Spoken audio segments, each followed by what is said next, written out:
Hello and welcome to That's So Craven podcast, your one-stop shop for all things Fulham. Today we're talking about, can you just feel it in the voice? You're just more upbeat after a win. But today we're talking about Fulham versus Brighton, which was the game last night where high-flying Seagull came to the Craven Cottage. And there was different perspectives of what kind of Brighton would turn up, what kind of Fulham would turn up. We were kind of optimistic. But anyway, before we get into it, joining me tonight is Pod Daddy himself, who's had now it's a Friday night, so he's on the beers. It's Pod Daddy Elton. How are we doing, Elton? I'm fine, thanks. I'm only just on the beers. It's only fairly early in the evening, but nevertheless, yes, I am exactly that. Nice to be here. We're all friends. You could have 2, 3, 4. I don't think. I think if it was 11 p.m. on a Friday and I was about 6 beers deep, I think everyone would be like, "Yeah, fair enough. That's kind of understandable." I've been with my grandchildren. I've got to be sensible. 10 then. And someone for professional reasons, we hope isn't 6 beers deep, but we wouldn't complain. Is Dave? Dave, how are we doing? You all right? Yeah, my knees are a bit sore. I don't know if you noticed, I did a bit of a knee slide on Craven Cottage pitch last night after the third goal. No, I'm only joking, but God, what was that guy thinking? It was crazy, moment of madness, but well executed, I have to say. Really feeling great. As I said, it wasn't a great night. I missed the first goal. I was late, and my train was cancelled on the way home. But you know what? When Fulham win, who cares? I had a big smile on my face last night and I have a big smile on my face today. So all good. Absolutely. And for legal reasons, I suppose we should say that we do not condone pitch invasions. We do think they're a waste of time, but sometimes they can be a little bit funny, which yesterday was kind of funny. It was the timing, wasn't it? But it was the timing of it. But hey, before all of that, obviously we have the That's So Craven Fulham Discord. Get in the Discord, join the chat. We're going to keep talking about it. It's not going to go away. Therefore, you might as well join. And by the time we get to everyone, then maybe we'll stop promoting it. But, the first 30 seconds we'll always say, join the Discord, join the chat. There's some amazing stuff going on. And there may be some hidden gems, which I won't talk about, but you have to join to see. So join the Discord. And obviously, cravenpod.com, articles. We've got Blue Sky, we've got X, we got everything. So you know where to find us. You know where to find all the content. That's So Craven in a nutshell. But anyway, 3-1. Who predicted that? Let's be honest. Brighton, high-flying, 5th in the league. Didn't see that coming, surely. Oh, wait, there's one man with a really smug look on his face. Dave? Well, for once, I got the prediction right. That's the first time this season. I did have a good feeling. We always beat Brighton, and we were playing well at Spurs on Sunday, and they had a bit of an off day at Southampton. I thought there's a big opportunity here. I don't know why. I always felt a little bit confident that we'd get the points in this one, and we didn't disappoint. We did make it a little bit hard for ourselves in the first half, but second half it all came good. Yeah, absolutely. Elton, I can't tell if that's the Perth heat. For those who are listening back, Elton's there fluffing his shirt around. I don't know if that's the Perth heat or you may have spilled something down yourself. I'm responding to my son following on the live stream, who says he reckons I've got a bit of fried rice left on my shirt after the Chinese we had tonight, which could be true, but I think he's taking the piss. Could be. Well, I mean, we had an idea of the team lineups going into this game, but there was always one kind of niggle in the back of our minds, which was obviously Lukic suspended. We had Kearney suspended. Andreas can't walk back into the team for disciplinary reasons. Therefore, who started centre mid? And it seems like one thing we did actually get right. I mean, on a rare occasion, we do actually get things right, and we know what we're talking about on this podcast, but so Iwobi slotted in next to Berger. Wilson came in on the wing, and they kind of interchanged. Whether Iwobi sort of lingered out wide and Wilson came inside. I mean, Elton, was that something you expected, and is that something that you thought worked quite well for us in that sort of period of when Iwobi was central? I think I shouldn't be surprised, because is there a place the man can't play? We used to talk about Bobby Decordova-Reid as our most incredible utility player, but I think Alex Iwobi's taken it to another level, isn't he? He really has. Okay, maybe not right back, but he can certainly play in a few very very key positions, and I thought he took it in his stride last night. Absolutely rose to the occasion.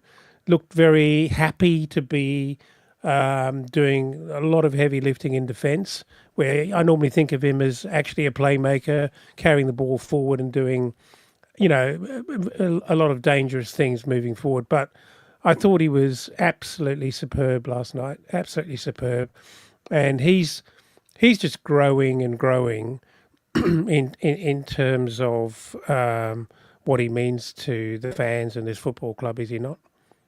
Yeah, I mean, it's like you say. You think of him as this sort of back in his Arsenal days, his sort of pacey playmaker. He sort of came onto the scene at the same time as sort of Walcott and was sort of a similar kind of winger, maybe not as quick, but it's amazing to see how composed he is on the ball, how strong he is at keeping the ball, and like you say, the defensive work. It's almost like there's something. He's just good at everything. He's very much kind of that Moussa Dembele type. Yeah, okay, he doesn't glide across the pitch the same way and the ridiculous control, but the way that he's attacking is with intent. The passing is with precision, and the defending itself is just, he's actually quite difficult to beat in a one-on-one duel. So he's actually really fit in that central position quite well, and somewhere probably we haven't utilised as much as we have to, or that we could do. And I think if you speak to Everton fans, I think his time at Everton was mostly central, and he was in that sort of more number 8 box to box kind of player, and now we're sort of reaping the rewards of, it doesn't matter where we put him on the pitch, it just we're getting the results, and we're getting probably the best performances that he's done in a Fulham shirt in a long time, and it just keeps getting better as well. You think, oh, what a great performance that was from Iwobi last week. And then this week against Brighton, phenomenal. I mean, Dave, I don't know if you've got anything you want to say about Iwobi and his performance. Yeah, I just looking forward to watching him play again. He's become that player for me that I look forward to watching every weekend. And what I've really I think his best attribute is that he doesn't give the ball away. And it's because he's so careful with the ball. But he's not slow. He's not slow taking his time and getting intercepted or tackled. But he's just so composed, and he's starting to not just be in his passing, it's also in his shooting. Some of the chances he had last night, composed himself and finished. And I just thought, wow, I can't think of too many teams in the league that wouldn't have Iwobi in their side at the moment, the way he's playing. I think he's just a big part of why we're 6th in the league right now. And for me, just definitely our player of the season so far. Yeah, absolutely. And I think even early days with Iwobi, there was times where he would sort of snatch at chances and couldn't finish. It was quite funny. He would do everything apart from finish, and it's amazing the confidence you get from just a couple of goals. But yeah, we'll go into the game in a little bit more detail. But one thing I do want to touch upon is just how good was it to see a number 9 Fulham shirt on the pitch again in Muniz. Just there's something about just the aura that he brings, and Dunk and the centre backs know they're in a game when they're against Muniz, because he's just an absolute handful. But he literally plays with a smile on his face, and I'm really glad that he is sort of getting another chance, another crack at being our sort of full-time number 9. I think it's so evident how much he wants to please Marco, please the fans, and actually repay the trust that the club has actually invested in him, given him, whatever the right turn of phrase is. But his energy levels are fantastic. He's so competitive. He's got a hang on him, hasn't he? He's got a bit of a Mitro hang on him. He can get up in the air. He's got quite a climb on him, and he's a strong boy. And he's good to watch. It's a shame. I know Dave had a few words of wisdom that he texted Muniz after the game with about getting in the box, but I still like what I saw. He's a very different character to Raul. But I think even though he didn't score last night, I think he's done enough to start because I can feel it in my bones that he could be on the verge of going on another run. I don't disagree with that. I thought he looked sharp last night. I really enjoyed his performance. I thought he was strong. He held the ball up. I thought he played some great balls out wide to some of the wingers, bringing wingers into play. So he did a great job as the traditional target man striker last night. The only thing I think's missing between last season during the purple patch and now is getting the 6-yard box, because a lot of his goals came from, just tap-ins in the 6-yard box, what you want a striker to do. And he's just a little bit deep for me. And I just think if he can just get into those, on the last man, the goal scoring will start again. I think he's done enough to start at the weekend, and I'm excited to see him play. Absolutely.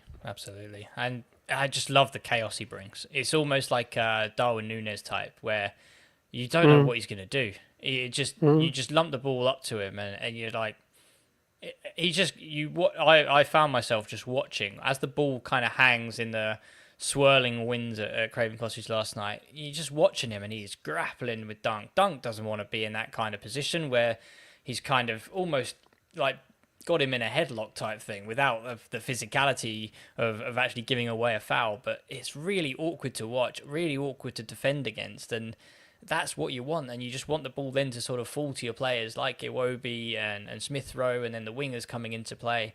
I think it's just fantastic. But hey, we go on. So sorry, go on.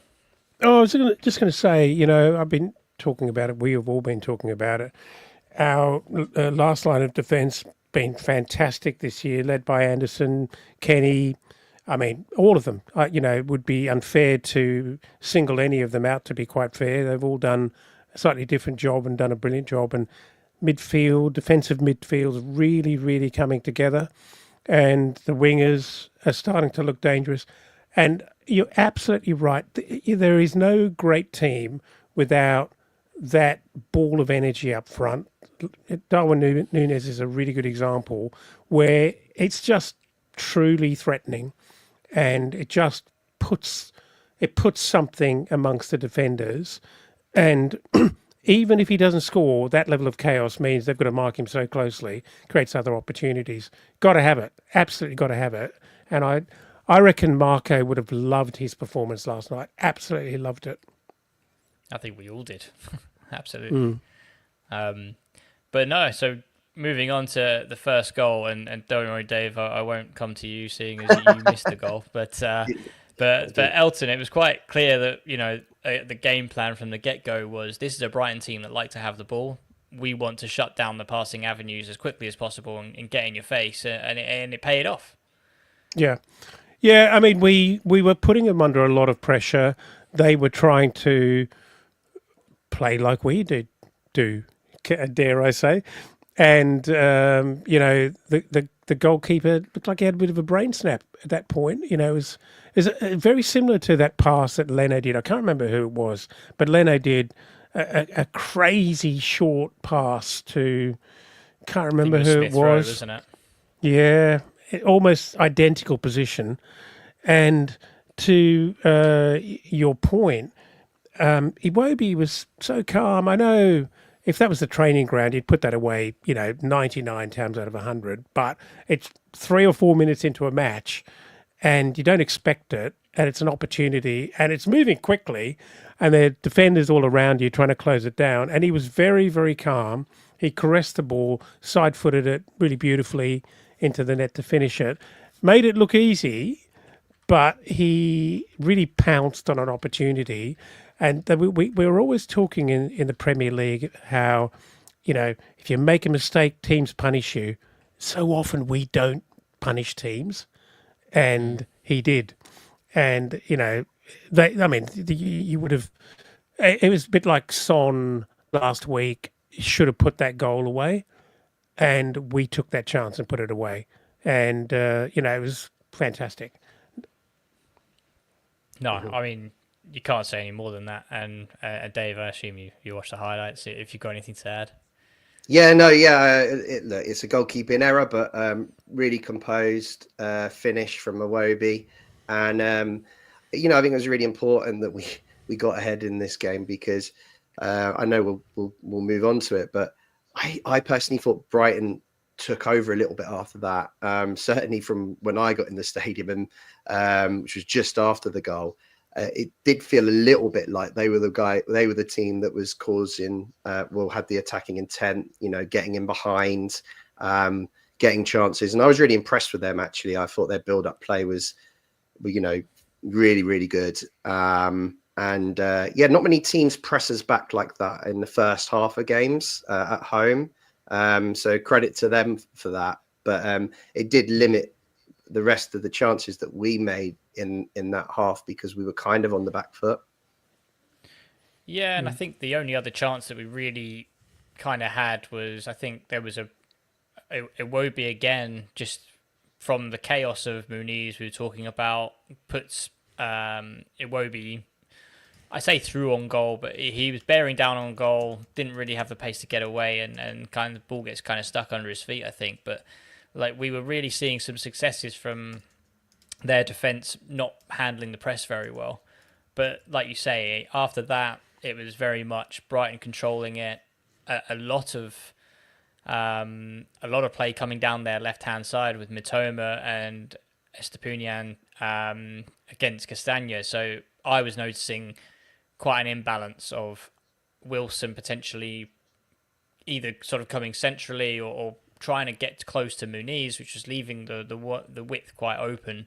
And then poor Castagna had almost like a 2-on-1. And when you're in a 2-on-1 position, you don't want that in any kind of Premier League game. But when you've got Estepunian, who has been probably one of the best sort of left wing backs, probably in recent Premier League history, as well as, Mitoma, who everyone talks about as doing his dissertation at university on dribbling. So, he knows all he can do it, and he knows the sort of the theory behind it as well. He was in for a bit of a torrid time, and especially when you haven't played as much as Castagna has as recent times, because of tTo's just been so dominant that coming in quite rusty into a game against those sort of opposition must be quite hard. But I mean, for that first half, how did you feel that sort of Castagna did? Do you think it was his fault that he was getting roasted so much, or do you just feel like it was the opposition, Dave? I think you're right. I think the Brighton, overloaded us a bit down that side, and potentially it might have been a better game for tTo just because that plays a bit more into his strengths. I feel that he'd been a bit more solid up against Mitoma, but I wouldn't put too much blame on Castagna. As you say, it's a hard game to come into, but certainly most of their good chances came down that side. I remember Leno making a pretty good save at point blank range about midway through the half, and that came from, I think, a ball from Mitoma outside of the boot across the box. Is that right? It was, yep. Mm-hmm. So, that we needed to, as Dave Wellington has mentioned in the chat, we needed to address that at half time.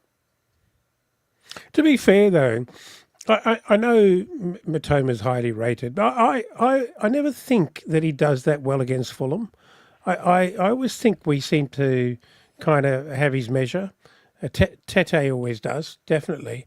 And one thing I would say, I think it's a really very, very good mark of where Mark has got this fairly shallow and quite skinny squad too.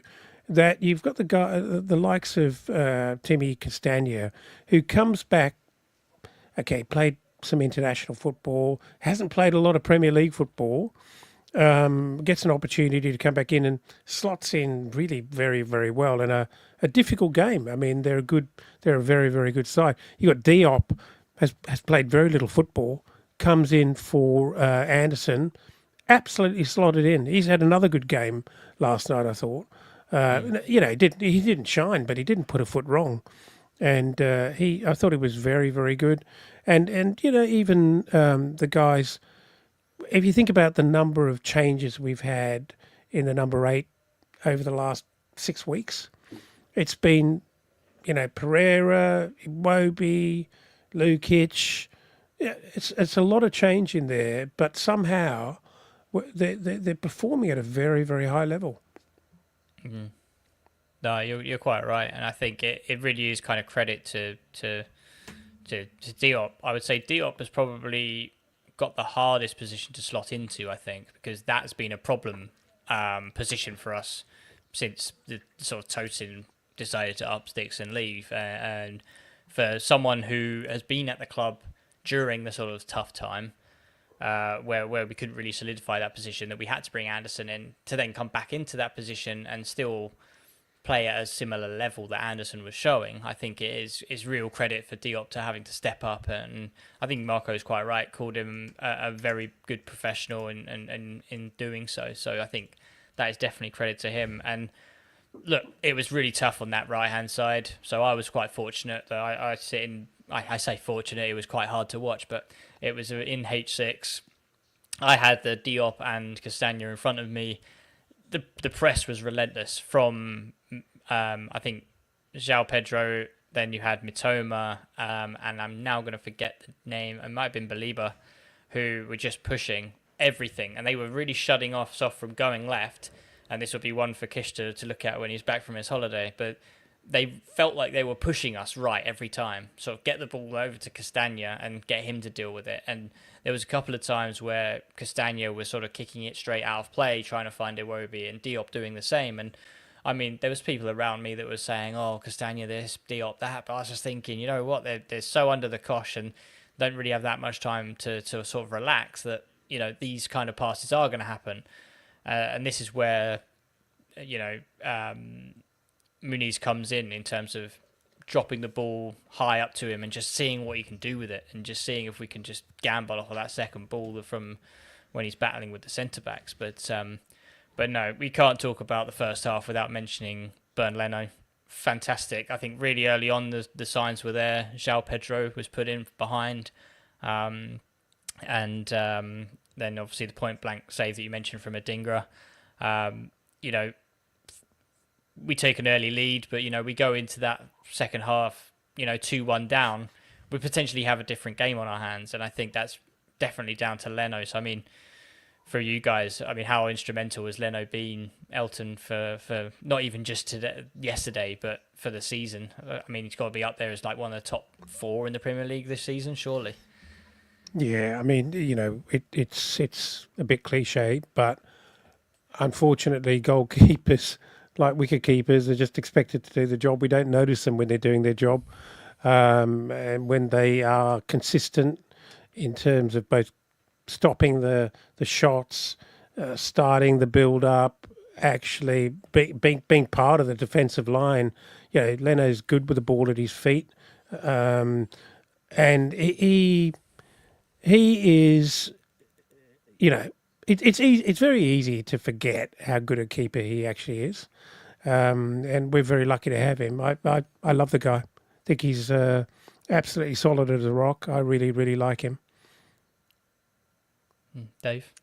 Yeah, I think really two really important saves in the first half. I think earlier in the season there was a couple of goals against where there was a few questions asked about whether he could have done a little bit better. I'm thinking the Ipswich game with Delap.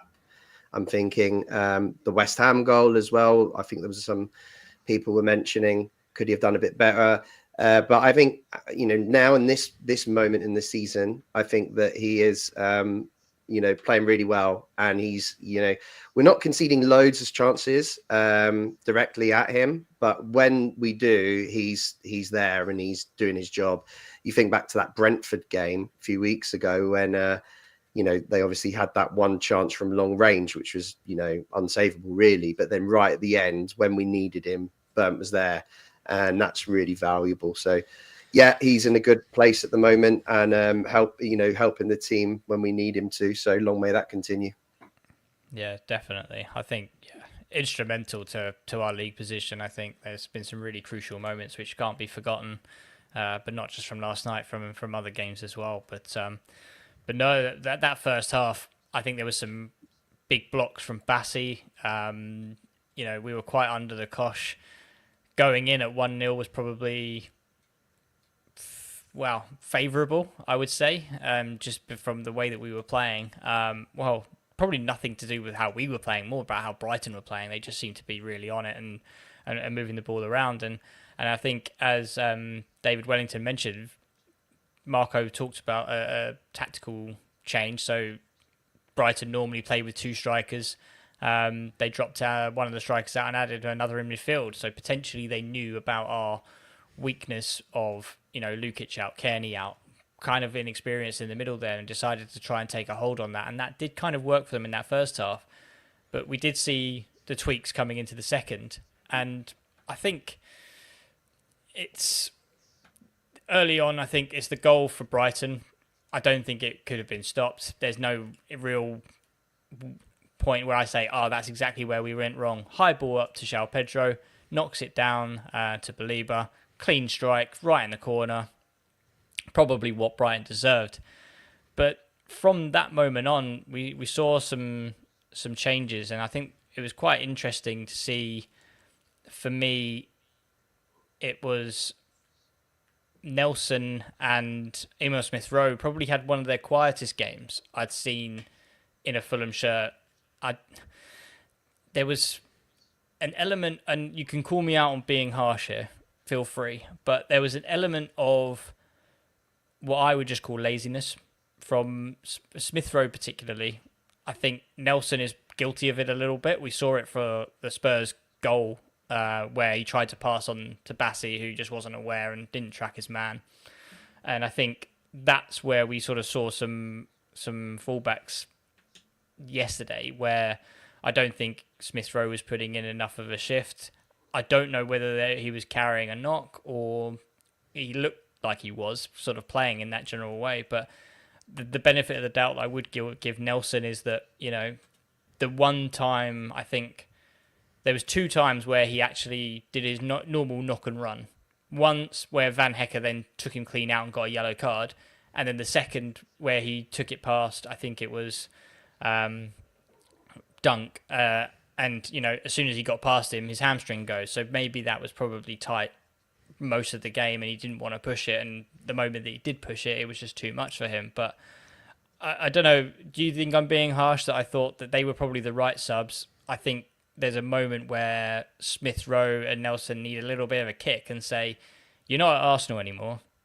We are relying on you. You can't rely on, say, Odegaard or Rice or Martinelli to pick up the pieces and be those pieces of magic for the team. For us, you are those magic players and we need you to put it in a shift in. Do you think I'm being harsh, Elton, in calling them out and thinking they were a bit lacklustre last night? I think it goes beyond last night, and I think you're right. I think that's a fair call. I'm a bit concerned about it, actually, and I think it's a kind of thing that Marco Silva, who he expects a lot from play. He expects very, very hard work from players, and I think they get a bollocking in his mind and on the training track and in the dressing room if they don't put in a massive amount of effort. Smith-Rowe bothers me. There's no quality. I mentioned this in our chat. There's no question about his quality, but it does bother me that when he loses the ball and he's beaten, he seems to give up. His head goes. You can see it in his body language. I don't think it's tiredness, and that worries me. I wouldn't even call it. It is an attitude. It's just a lack of hunger. It's the sort of thing that, if you compare that to what Harry Wilson was doing against Spurs last week, where if it didn't quite work and he lost the ball and got the ball taken off him, he was back there working so hard to win it back for the team. I don't see that from Smith-Rowe, and I know he's a forward and that might not be his main job, but everyone's got to be doing that, because when everyone around the pitch does it, including your number 9, the whole thing lifts. And I think it's concerning, because I think that stuff, your teammates look at that stuff and think, I'm busting a gasket in my balls here, and you're only in for the pretty stuff. Well, that's how it looks. I think Nelson's a little different. I see him as sometimes being a little bit naive in front of goal. He almost doesn't know. He'll take one touch too many, or he just doesn't know when he needs to pull the trigger and just have a rank shot at it, because he's probably in a very good position. But I think that's coachable, and I think with confidence that can come. I see less of the kind of lazy attitude, if I can say it that brutally, from Nelson than I do from Smith Rowe. And I don't like it. I'd like that to be different. I'd like Marco to change that. I thought, I think Smith Rowe was a bit quiet again. Yeah, and I think you're right. It was the right substitution to bring him off. Obviously, Nelson had to go off because he pulled his hamstring. And I thought first half where we were under the cosh, we didn't really get to see either Smith Rowe or Nelson really impact the game. But Nelson was a bit better in the second half and made some good breaks forward, as you said. So quick at turning and getting the ball out of his feet and getting us up the pitch. So that is a quality that helps the side. But when we spoke earlier about Iwobi, I was talking about his composure in front of goal, and the second goal is a classic example of that. And actually, Nelson had a fantastic opportunity midway through the half, just before he went off, where he'd got into similar position, maybe a better position than Iwobi, and kind of tried to take too many touches to get it round the last defender instead of having a shot, and then got a bit stuck under his feet and the chance went. And that's the problem I've got with Nelson a bit. It's just end product. When he's got time and space to put in a good cross, he's a really good crosser of the ball. We've seen that a couple of times, especially last game. We saw it with Diop at the back post, nearly scored a header. Great ball in by Nelson.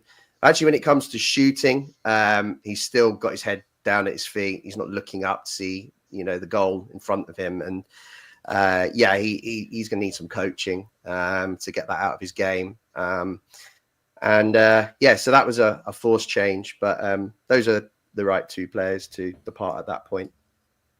Dave, you've skirted over how lazy is Emil Smith Rowe question. I want it from the heart. I want it from your head. I want the truth. Yeah, no, I don't know. Maybe that's, I can accept that as a criticism of him. I hadn't thought about it in that way. I just think that he was struggling to impact the game. First half, as I said, we were under the cosh a lot, so we weren't really in the final third all too often. I like Smith Rowe when he gets the ball at his feet and starts running at people. I think he's really dangerous when he does that, and he doesn't seem to do it enough. So I'd like to see him, do that a bit more. The thing about Smith Rowe, and I did note, I think it was Cottage Tactico might have mentioned this on one of his posts recently, is when we're on top and we're attacking, he's great with his link-up play. As I said, he's good running with the ball and he can help us create chances. But when it's going against us, he's not the man really to kind of turn it round for us. He kind of goes missing. That's a bit of a problem, I think. It becomes a little bit of a liability when we're under the cosh. So I don't think he's a player that can play every game. If he's, because there are going to be times where we play against clubs that dominate possession and we're going to have to counter attack, and he can't be a passenger in those games. We need players that can make more of an impact. So maybe we'll start to see some him being rotated in and out of the team until he finds a better level of form. Yeah, absolutely. And I think, like you say, the teams that starve us of possession are probably not the games which he wants to be in. It's just not what he does. And we're going to mention a cameo, a debut later on, but I'm going to quickly touch upon it now because that is what I kind of want from a position, someone in his position. That kind of work rate, letting people know you're there and kind of kicking at ankles a little bit. But hey, we'll get there. But we made some subs. So Smith Rowe had a quiet game. Unfortunately, Nelson was forced off, and hoping that it's not too serious and we do see him back soon. But enter the frame Adama Traore, and one Andreas Pereira. So Andreas dropped into his normal 8 position. I was quite surprised. I thought, they would keep Iwobi doing what he was doing really well in the centre of the park, and Andreas maybe stay in his more familiar and probably more preferred role as number 10. But they seem to swap, and moving. Well, Adama started on the left, I believe, and Wilson staying on the right. Few boos for Mr. Pereira. I say kind of expected, but like, come on, guys. I mean, I think, Dave, we've had this conversation probably off air about sort of booing your own players, but Elton, what's your view on if a person is disgruntled the fan base? Should fans be letting them know how their feelings, or should we just sort of get on with it and take Marco's word as his trust is our trust? I don't like it. I think fans are there to support the team. I think if we didn't believe in our manager, that's a different problem. But as a group of fans, I'm talking about here, I believe is there anyone who thinks Marco isn't the best manager that we could possibly have right now, realistically? You can't blame Marco for kind of managing things from a PR perspective, shielding Pereira, because you don't want that stuff to get out of control. So if Marco's being a little bit opaque and a bit careful in his selection of words in the press, I'm fine with that. I like the great manager and leader that he is, I expect him to deal with it behind closed doors. We've seen it. He's been disciplined.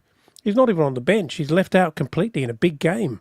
You can't tell me that was tactical. He's a good player. His form has been up and down, but you'd still have him in and around the squad if he wasn't starting.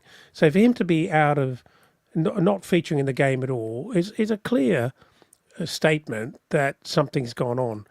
And I think you'd have to be a bit stupid as a fan to not realise that the matter is in hand. It's been dealt with. So I realise people are passionate about their club and, they maybe are concerned that Pereira's heart's not in it. When it's all said and done, he's a professional footballer. Did he come along and come on the field yesterday and run around and look like he didn't want to be there? Not at all. So I think if it's good enough for Marco to put him on the bench and then sub him on when he thinks he needs him, and Pereira comes on, and if you don't mind, he did actually put in a goal-winning corner, and he wasn't rubbish. He wasn't moping around the park. Leave it to the manager. Support the players. I think the players need that. No one wants that. We do not want to be that club. Dave, I believe you're similar. Yeah, no, I don't like booing our own players. I mean, for me, I would never do that. But I'm also a little bit. There's a part of me that thinks, these guys, everyone around me, they are paying money, and if that's how they want to express their disappointment, what happened, right? Yeah, then who am I to say don't do it? But personally, I just think it creates a bit of a toxic atmosphere. But I think no, as Elton said, I think Elton, when Pereira came on, he didn't look like a player didn't want to be there last night, so that was good, and I'm glad that he played a part in the second goal, because I think that maybe takes some of the heat off him at the moment. So hopefully, what we'll see is whether he's starting or on the bench. I think that perhaps there'll be, now that we can see that he is trying, and and being involved in goals is a great way to get the fans on side. So I think maybe we'll start to see the situation start to resolve itself, at least until January, and then we'll see what happens there. Yeah, and to be fair, going back to a point that Elton made, which was some stupid fans. I did have a very stupid fan next to me, or not next to me, a few rows back. But players were warming up as they do. decided to boo a certain player. Everyone thought it was Andreas. It was Josh King that was running towards the fans. He was booing him, thinking that was Andreas. And just the guy next to him nudged him and just said, "Sit down, you daft. That's Josh King."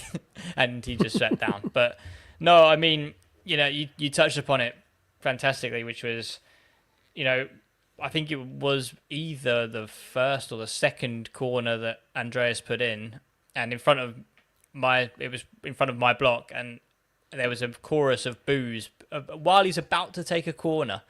And you're like, he's just about to whip a ball in, and That's you're stupid. thinking, and then we score from it, unorthodox, but they all count at the end of the day. You put in a dangerous ball, it could bounce off anyone, and I think the real hero here for me is Scott Parker.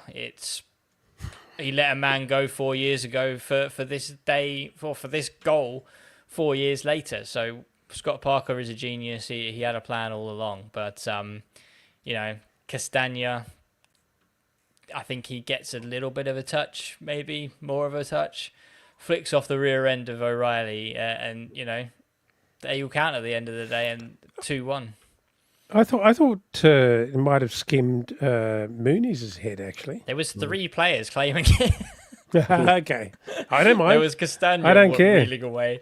I think Mooney's came away, and then Bassi was all jaunty. Yeah. I think he Bassi thought was he got a getting touch. God knows who got a touch, but it was very much. It was one definitive touch. Let's put it that way. But I think what was key for me was Diop was an absolute menace in front of the goalkeeper. I think they even had to pause before the kick was taken to have a word with Diop and the defender and the goalkeeper to say, keep your hands down. And as soon as you put in a decent enough ball, and someone as big as Diop is making a menace of himself in front of the goalkeeper, anything can happen. And it's one of those points where, do you see that's potentially somewhere that we've dropped down, Elton, in our corner taking this season, is that we've had to sacrifice such a sort of a big presence, 6'5" Diop to, I think he's about 6'2", 6'1" Anderson. I don't think he's massive, but is losing a player of that kind of physicality affecting our set pieces and preventing us from actually taking them forward, or is it just more of a mental block? I think it's a bit of both. I think it's a bit of kind of limitation on our technical ability to actually deliver the ball into dangerous areas from both sides for corners. But height definitely comes into it. It's a very, very physical scrap, isn't it? Even if you put the ball in the right area, if you don't have height ascendancy, then how do you dominate? And Diop is very good. He is very good on those set pieces in the box. I actually rate him. But yeah, no, I think no. Sorry, that's all I want to say. No, that's good. But no, I think you're quite right. I think it's was it 177 corners, was it, that we took without a goal?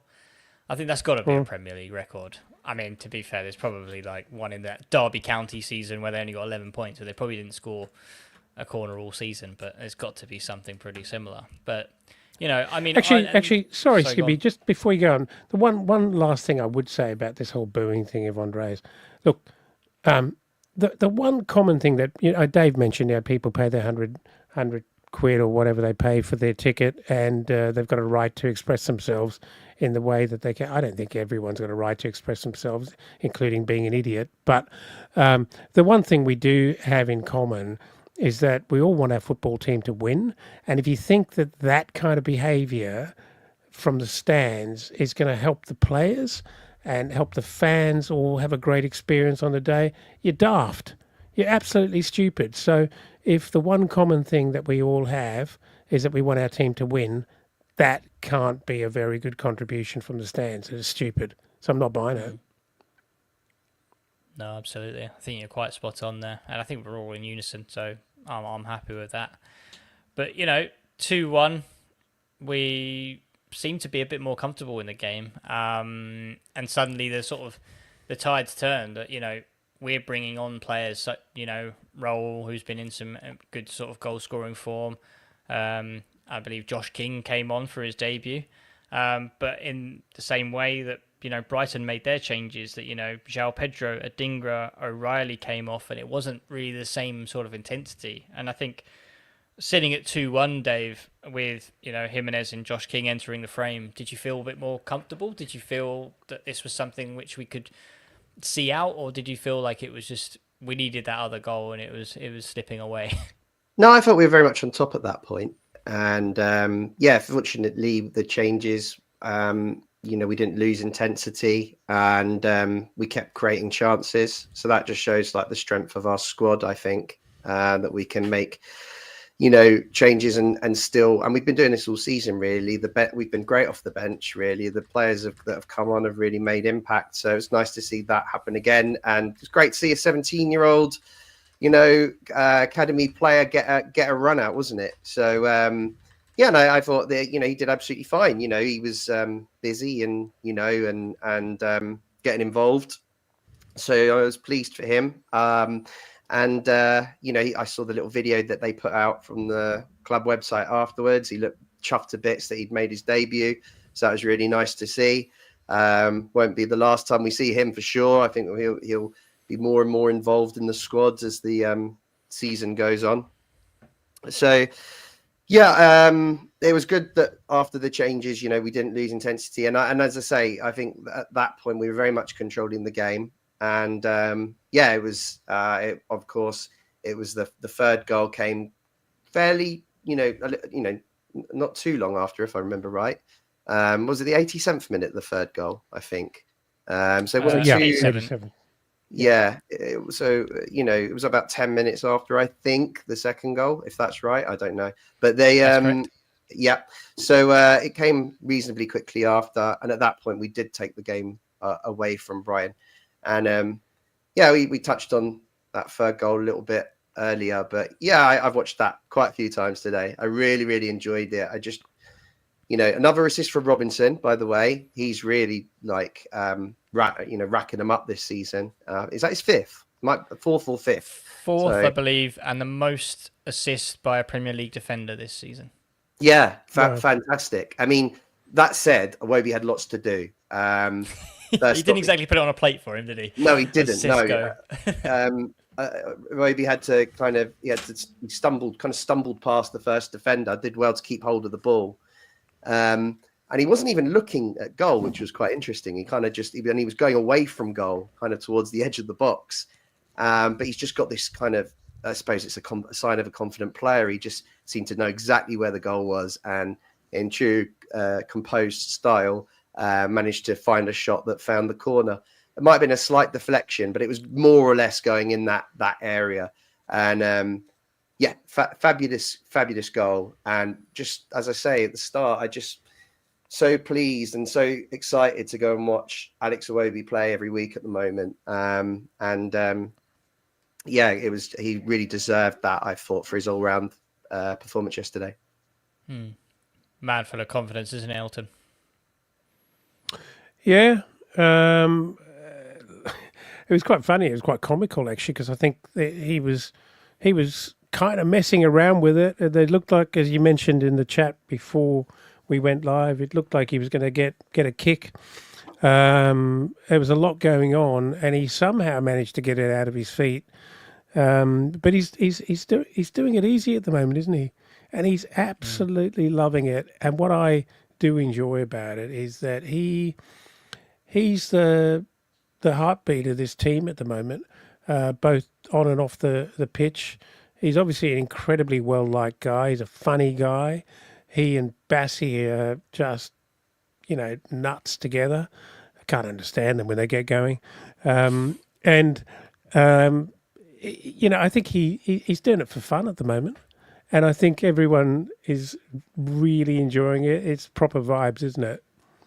Yeah, I mean, I would give up a Fulham Netflix special all or nothing type series of just a Bassi and Iwobi series. I think that would just be great to watch. I think there was a video somebody posted for Castagna's birthday yesterday where I think it was, I think Bassie's filming, Iwobi's sort of rapping along to a song, Adama's vibing to it, and then it just goes to Castagna, who's just not with it at all, and I'm just laughing so much. It's just you get these little glimpses, and it's just so likable how great the atmosphere is around the squad. That they're all just having a bit of a laugh, but yeah, even Adama, who's quite a serious bloke. He's sort of they kind of drag him into it and draw him in, like he can't get away with being on the outer, which I think he was.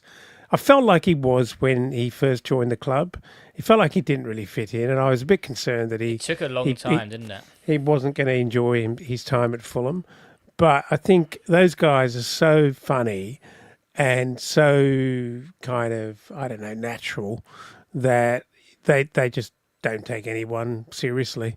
And you could be the straightest person in the world and they will just, pull your trousers down. Yeah, absolutely. I think but it's great. It's great for squad morale, and I think we're seeing the rewards of that on the pitch as well. Just not from. It's a stark contrast to the squad that Parker had, or who we went down with when we had Ranieri. There was just no similar kind of feel around the club that Marco has brought. So, I mean, it's one thing being fantastic sort of football players and getting everything right tactically, but then also just everything off the pitch just gives you a lot more confidence on it. And to be to sort of follow on from that, if you noticed when Andreas was on the pitch and the goals were scored, and he was getting involved, and people were not freezing him out. It didn't look like he was, some leper in the camp. He was right in the middle of it, and these guys, they're footballers. They've all got dickhead agents. They've all got crazy, stupid people around them. They're probably not the most smartest commercial or best marketing PR people in the world. And I think, it doesn't look to me like he is in the Tosin zone. If you know what I mean. Tosin, I think, got himself into a real state within the squad where I think he was very much out of favour with the management team, and I think the players got pretty browned off at that attitude as well. I don't think we've got the same thing here with Pereira. I certainly hope that's not the case, and if he can keep coming on and doing his bit for Marco, sure, I have no doubt that he's going at some point. He's made that pretty clear. And that's fine, as long as we can make 20 million quid or even 10 or 15 off the back of it. Happy days. We move on. Well, who knows? I mean, we might even match his ambitions if we get into Europe this year.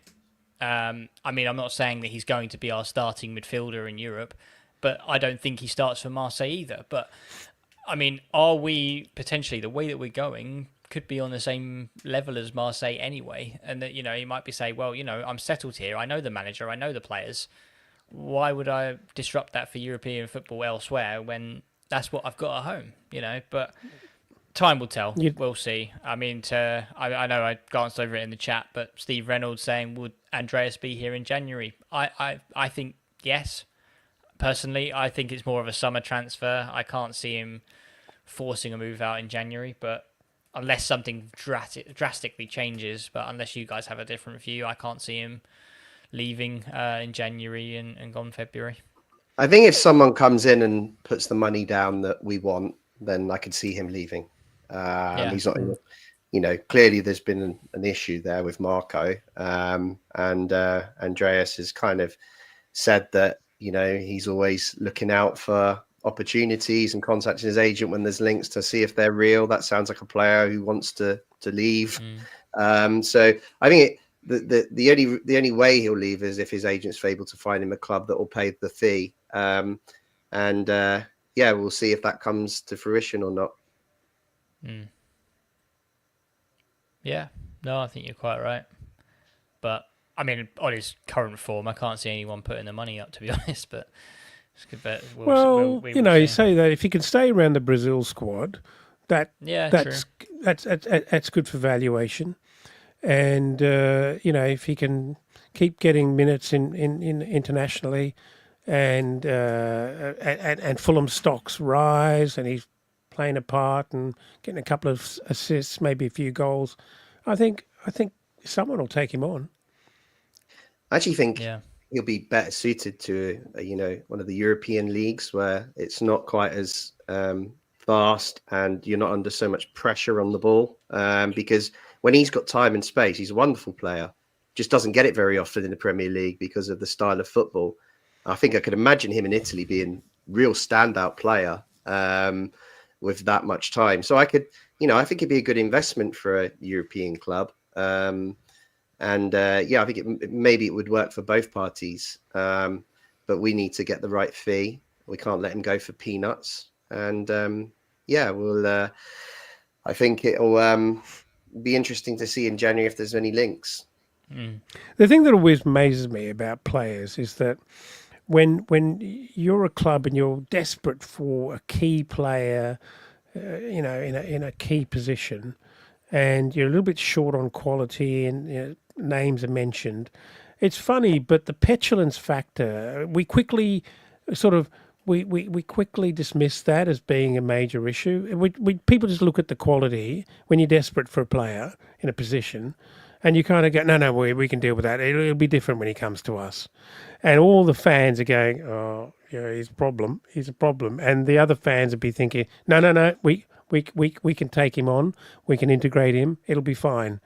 And I think incoming fans and clubs tend to overlook the kind of the histrionics and the kind of soft things that come with players. I really do think they do. They focus on the talent that I think they feel is missing, and are prepared to overlook a lot of things, thinking it'll be different. Not just players, though. I mean, the manager that I mentioned previously, Scott Parker, everyone, Bournemouth, oh yeah, but it'll be different. He's got this record of getting promoted, and then suddenly the cracks show. And then Burnley started to see the same thing. They said the same, and they're starting the same thing. So there you go, the petulance factor. I like that. But no, 3-1 win, wrapped up. Not as easy as we like, and brings us up to 6th in the Premier League. Who's got their altitude sickness pills ready? I think I've got a couple going. But if you said to me 14 games in, and you're 4 points off Man City, I thought you'd think that we'd run away second place in the league, wouldn't you? But hey, we'll take 6th, won't we? But credit to where credit's due. I think we've had this question previously on the podcast, but I think we're good value for our position in the league. I don't think we're overachieving as such. I think we've potentially overachieving, given that we want to be sort of pushing for this space, but I don't think we expected to be here at this level at this point. But I think, not to mention the points that we've dropped where we feel like we should have done better, that puts us even further, which is incredible. But I think all credit as credit's due is, we are where we are, and we want to stay there. So I think that's a fantastic position to be in, but especially in a real tough few games as well. So I mean, to come out of Spurs away and Brighton at home with 4 points, I think is quite a good result. And you take in the asterisk of, we were down to 10 men for 20 minutes against Spurs in a game where we could have easily won. We could be sitting here with 6 points after those two games, going into Arsenal at home or Arsenal at home and Liverpool away. But yeah, how do you guys feel at the moment in terms of the league position? League position's fantastic. It's great to look at the league table. We're up in 6th. Be interesting to see where we are in 4 or 5 games time, because as you say, we've got some tough fixtures. Right after the Arsenal Liverpool game, we've got a home game to Southampton, which we'd hope to win. But then it gets tough again. Chelsea away, Derby, anything can happen, but still a tough game. And then Bournemouth, and I think Bournemouth are no pushovers. They're a good side. So yeah, some tough fixtures. They don't get any easier. I'll tell you what, if we're still 6th then, blimey, I'm going to be thinking about Europe if we manage to hold that position after that run. Yeah, I can imagine that high quality content provider on X, the other 14s, probably scratching around doing his homework and actually reorganising all his folders and getting Fulham a nice little Fulham folder. No, we'll be What removed, won't we? From archived? the other Yeah, 14. we'll be archived. Can't be in the other 14 if we're in the big six, can we? Exactly. Well, we'll have to start whinging about refs, favouring the smaller teams soon. Yeah, how do we get onto Chris Kavanagh's payroll? That's what we want to know. That's not defamation, is it? We'll find out on the weekend, I think. Let's hope. But no, one last thing I will say, I did forget this, and she did have a go at me. So my mother was not very happy with the last pod because I was very disrespectful to Brighton, and she's a Brighton fan. So I was disrespectful, very overconfident was what she said. And then and then I think she said, yeah, fair enough at the end at full time. So 3-1 win. But so what I will say, Mum, is I was completely right. Get over yourself, and Brighton are way better. So Brighton are way better. Fulham are way better than Brighton. So there you go. And we'll see how that goes. My phone's going to ring, isn't it? If I get cut off, you know why I've been grounded. But no, so we move on. Arsenal home this coming Sunday. So we're doing a quick preview now because we just don't have the time to do another one. This is the best thing about festive fixtures, isn't it? That everything comes thick and fast. We have Arsenal, the kings of corners, coming to the Cottage after a season where they only picked up one measly point at home to the mighty Fulham. Dave, how do you feel that we will fare against Arsenal? And do you feel like they now have a point to prove and they're really going to take us to the sword? Yes. So I think it's going to be a really tough game. And I'm hoping that we'll be competitive, but I wouldn't say I'm confident that we'll, be able to pick up a win here. It's Arsenal are in a pretty good form, and they'll be aware that last year we beat them in this fixture and got points away, so I'd expect them to be quite up for it. And whereas we're all really pleased with last night how it went, the first half showed that we can be got at, and Brighton did create chances and put us under pressure. I think Arsenal would be more clinical if they have that amount of possession and attacking chances, because they are more clinical. They've got so many goal scorers in their team, so we've just got to be a bit careful. We've got to take our chances when they come, and I hope the crowd are up for it. Marco's done a bit of a rallying cry. He says he needs the 12th man on Sunday. So, we've all got to try and help the team, support the team. And you never know. But I wouldn't say I'm particularly confident about this one. Bizarrely, I feel more confident that we might be able to compete for a result at Liverpool. And I don't know why. I just think away from home at the moment, we're tough to beat. And Liverpool recently just had a draw, so that maybe they're a little vulnerable. It's a better time to play them than it is Arsenal. I don't know, but that's just a gut feeling. There's no real logic to that. But yeah, I think it'd be a tough game on Sunday, and as long as we compete, I'll be happy. Yeah, I've come to learn that every time we look at these difficult fixtures and think, oh, how are we going to do this? This Fulham team, this Marcus Silva Fulham team turns up, and I feel very, very excited about the game, as I do about the game against Liverpool, because I think these guys relish the opportunity to actually face off against a really big side and pick them off. And, if we were a really ragged side defensively, you're going to get absolutely cut to pieces. But that's not the case. We are a really good, well-organised defensive side. So, we kept a very dangerous attacking Spurs team goalless in the first half. We were good against Brighton. I don't think you can be overconfident about the likes of Arsenal and and Liverpool. They're just that good. But we're good enough to keep the very, very best out. And then we've got a little bit of secret sauce. We've got a couple of mavericks like the Adamas. We've got Moonies who could have a fucking blinder and just go mad and just cause such a lot of trouble. Hey, one thing we've forgotten to mention, how was that cross pitch volley from Moonies? Oh, that pass. Straight That into was- the path of Nelson. was Fantastic. Unbelievable. So this guy's he's got a dash of the mercurial in him. I really do think he's that special, and I think this team are going to rise to the occasion. If we can do a job defensively, I'd love to know that Anderson was fit. I don't think he'd start even if he was fit, but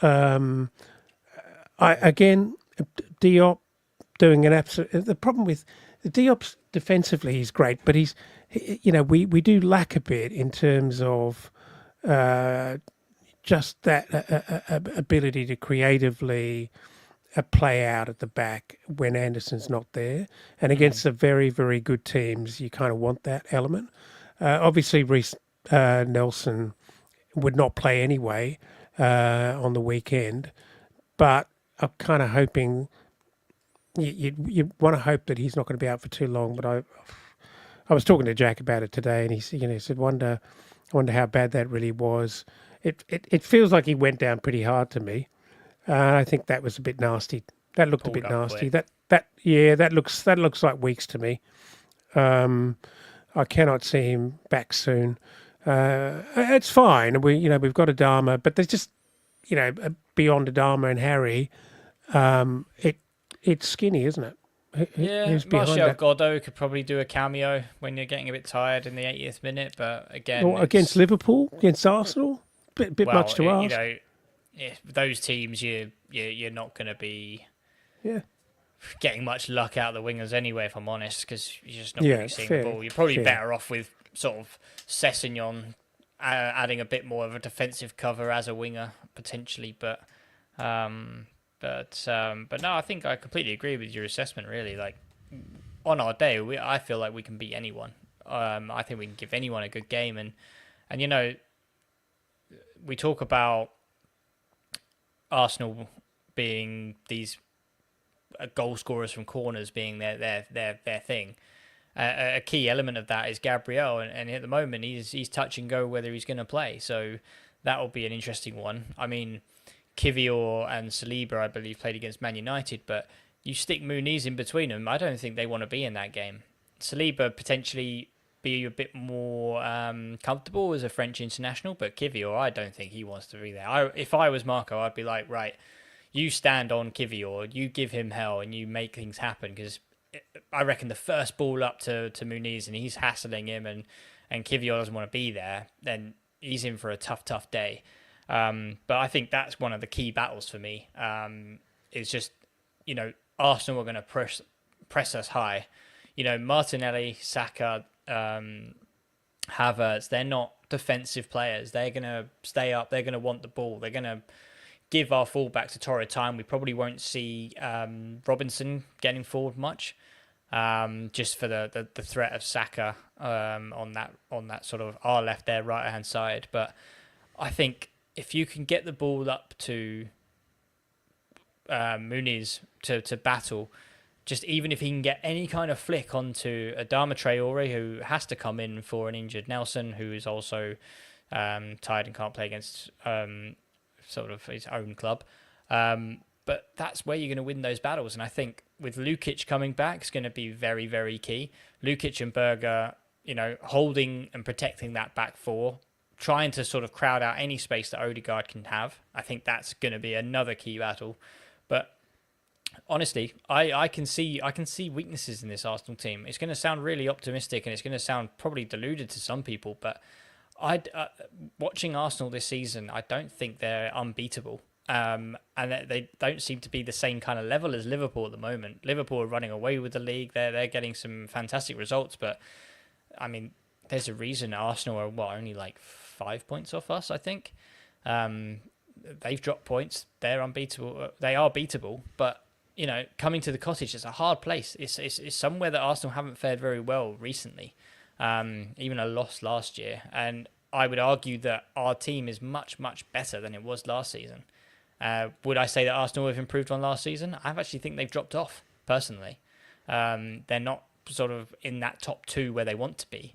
But I do think that there's a reason for optimism, and I blame Silva for that. He's ruining my life.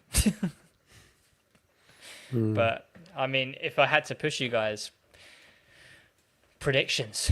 Dave, you're on a streak, mate. What you say is gospel, so I reckon give us. Oh, you're not going to want to hear this then, because no. I think they might have a bit too much for us on the day, unfortunately. Plus, I'm never confident with Chris Kavanagh as the referee. So yeah, I think we'll score, but I could see Arsenal, unfortunately, maybe picking up a win here. But of God, I hope that's not the case, and that you guys are right, and and Marco is able to pull another wonder out the bag, as that would really make our week. And what an incredible amount of points we'd be accumulating from what's supposed to be a really tricky run if we were able to get anything out of the game. And then just on prediction on team, I was kind of thinking Adama would come in initially, but I do wonder now if just defensively, maybe he'll just bring Lukic in for Nelson and put Iwobi on the wing. And, I do think Muniz will keep his place, and I think tTo might come back. But I'm not sure now. I've kind of second guessed myself on whether Traore will start. He's not been starting much recently either, so I do wonder if he'll just be kept as an impact sub. Interesting. I know I said about not booing your own players and things, but everyone can boo Dave right now. Boos in the chat, please, because he's being pessimistic and we don't like it. Sorry, Elton. No, it's good. No, you know what? We're coming into the festive season. I've had a couple of beers on a Friday night. I'm feeling a little less analytical and a little bit more. What's the right word? Yeah, optimistic, if you like. I actually think we might pull off a surprise once a season, maybe twice. You're going to have an upset, and it would be an upset, but it wouldn't be outlandish for us to lay a glove on Arsenal. I don't think. I'm going to go out there and I'm going to say we're going to win 2-1 at home.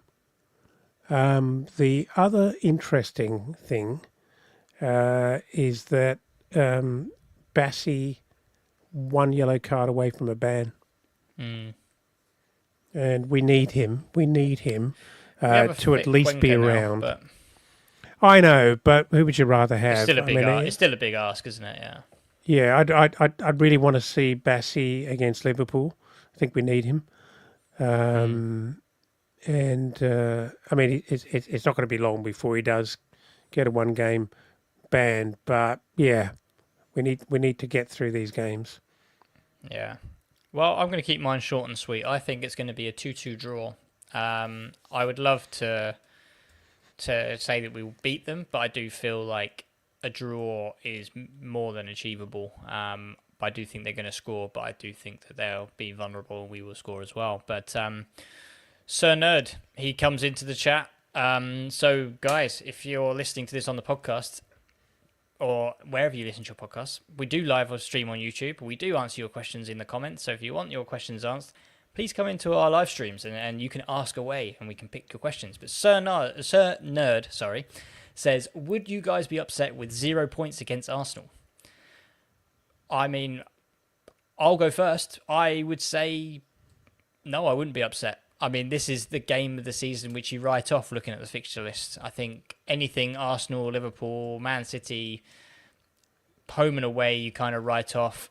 You kind of hope for some kind of point at home, but given the fact that we've got 4 points from our last 2 games, Spurs away and Brighton at home, I think that's still a very good result. So I would say that this is now kind of a free hit territory as we welcome Arsenal to Craven Cottage. Dave, how do you feel? It depends on the manner of the defeats. If we were to get 0 points, if we're competitive, and we just lose out away from us, then I'll be satisfied with that. If we get thumped and we give up, then that's a different story. But I don't expect that. That's just not the side of a Marco Silva team, is it? So if we're competitive, I'm genuinely always pretty happy. And we have been so far this season, so no reason to think we wouldn't be. Yeah, you've taken the words and the sentiments out of my mouth. I think no manager goes into. I certainly think Silva doesn't go into any of these games expecting to lose. He might be a bit cagey against the very, very best of them, but I believe he truly has the confidence that we can find ways to beat the top sides. But you're right in that I think it's the manner, it's the nature of the performance that we put in that fans care about. You're not going to believe this. You had to be watching the last pod to know that I've actually got a brace of cramps in my left calf now. Two pods running. But, there you go. Maybe that's a secret question that wins the prize you were thinking of before, Skibby. Maybe, yeah. But yeah, look, if we put in a really good performance and happen to get sort of tipped at the post, well, I don't think anyone's going to be absolutely bereft. Maybe a bit disappointed and think, well, imagine what could have been. But Arsenal is Arsenal at the moment. They're a very, very good side, and I don't think anyone would be distraught if they beat us. Yeah, no, I think you're bang on. But no, I'm looking forward to it. So it's a Sunday kickoff. Can't wait for this one. Back to the cottage, which feels like I was only there yesterday, which I was. But no, it'd be nice to be there on a Sunday afternoon. Hopefully, putting in a decent performance. I think that's all we can ask for against a very, very good Arsenal side. But guys, gonna call it there. I think it's been a really good episode today. So all I can say is, Elton, thank you very much for joining us. Oh, thanks very much. I'm going to hit the medics Beers? for some salt because clearly I'm cramping up. It's been a long day. Salt with your tequila on a Friday night. That's what I think. Dave, thank you very much for joining us as always. Yeah, thanks, Gibby. And hopefully I'm wrong and we do the business on Sunday and keep this form going. That's it. And if anyone sees Dave around the cottage and wants to boo him, feel free, because we don't like pessimism on That's So Craven. Guys, thank you very much. And thank you all for joining in the chat. It's been a really good and interactive episode. But so hopefully you will join us for our next episode, being the review of the Arsenal game. But yeah, thank you very much for joining us. Let's go Fulham. Come on, you Whites.